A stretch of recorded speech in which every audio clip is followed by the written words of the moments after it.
Hey, bonjour à tous, c'est Jérôme M. Voyance et bienvenue sur ma chaîne de Voyance. Aujourd'hui, on se retrouve encore pour une nouvelle vidéo pour le match de demain, Maroc contre Iran. Donc, j'ai procédé à un tirage de tarot pour déterminer qui aura le plus de chances de gagner entre les deux équipes.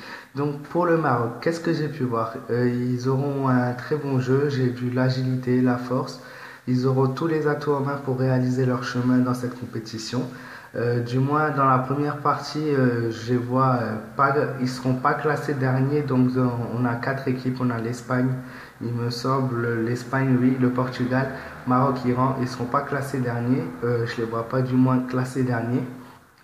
La suite sera par contre très difficile pour eux. S'ils passent à cette étape-là, par après, ça sera beaucoup plus difficile pour eux.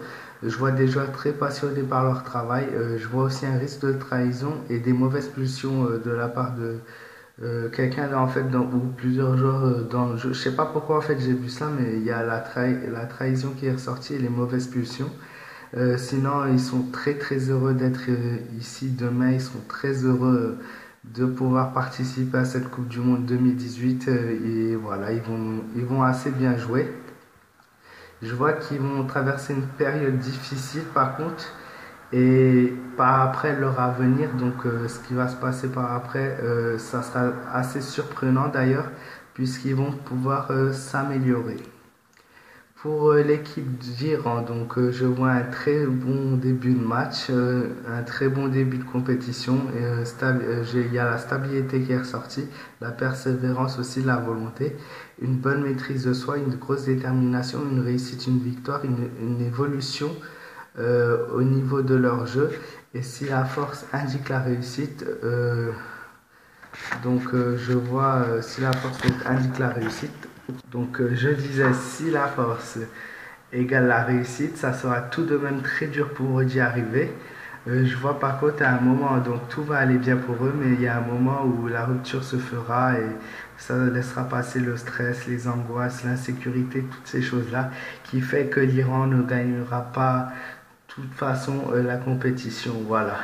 Moi, je vois deux équipes vraiment très très motivées. Et pourquoi les deux équipes sont très motivées dès ce premier match? Tout simplement, ils se retrouvent face à l'Espagne et le Portugal, qui sont deux grosses équipes qui termineront eux dans le top 10.